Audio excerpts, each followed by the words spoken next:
All right, let's talk about rage. It's everywhere. It fuels protests, it completely dominates online debates. Honestly, it kind of feels like the default setting for our politics these days. But what if it's more than just an emotion? What if it's actually an ancient circuit, something hardwired right into our brains that's being, well, hijacked by the modern political world? Let's get into it. And I mean, you see this everywhere, right? From those classic protest movements to just fiery online debates, anger has become the main language we use for demanding a political voice.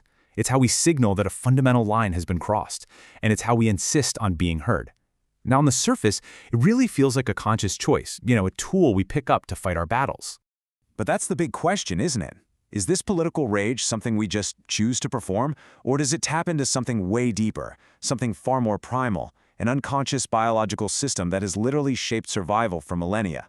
The answer, it turns out, is buried deep inside the architecture of our brains.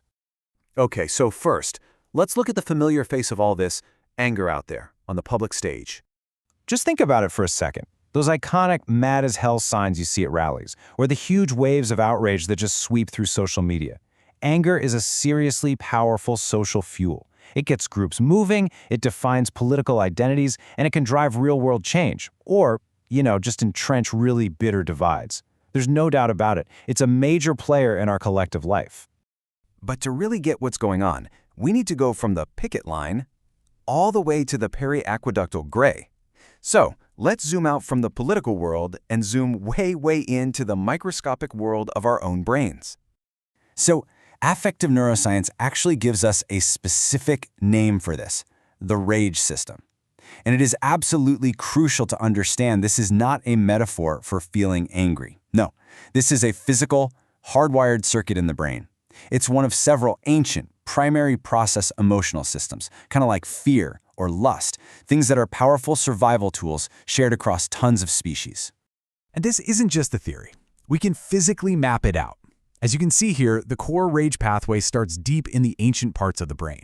It runs from areas in the amygdala, through the hypothalamus, and then down into a command center in the brainstem called the periaqueductal gray, or PAG for short. This is literally the architecture of rage. We can break that whole flow down into 3 key steps. First, the signal often involves the amygdala, which is basically our brain's emotional core. From there, it travels to the hypothalamus, which helps regulate the body's internal state. And finally, it hits the periaqueductal gray, which acts as the action command center, getting the body ready for a fight. It's a super efficient, automated biological process.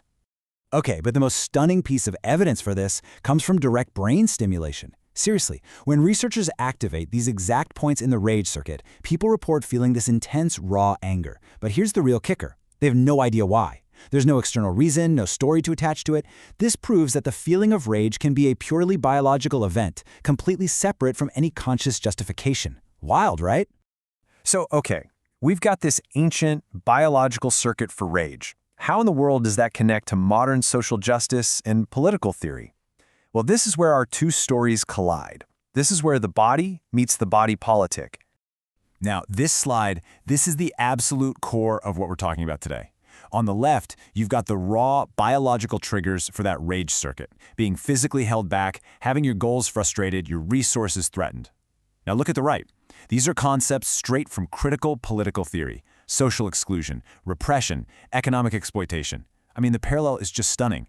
The very conditions that political theory calls unjust are almost perfect matches for the triggers that evolution designed the rage circuit to react to.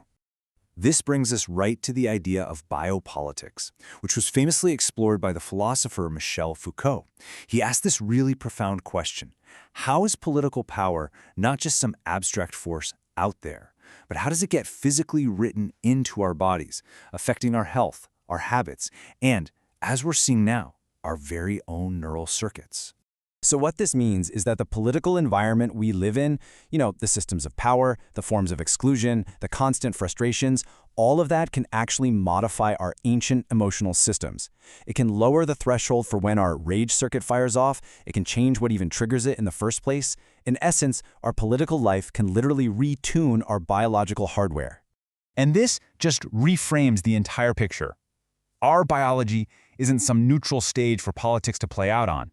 It becomes the very battlefield where these political struggles are fought.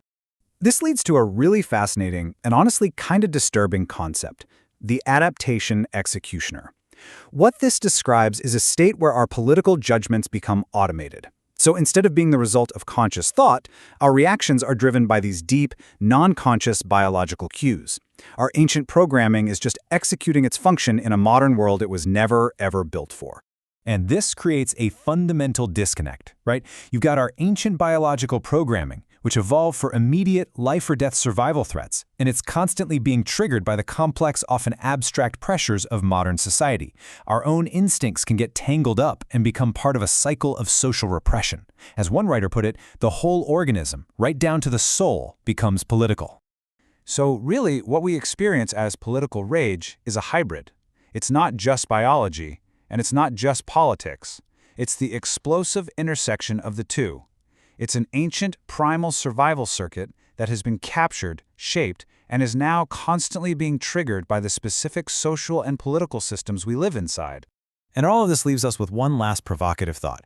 If rage is, at its core, a neurological circuit, and the political environment is what sets the conditions for that circuit to fire, then the ultimate political question has to be who or what is controlling the switch?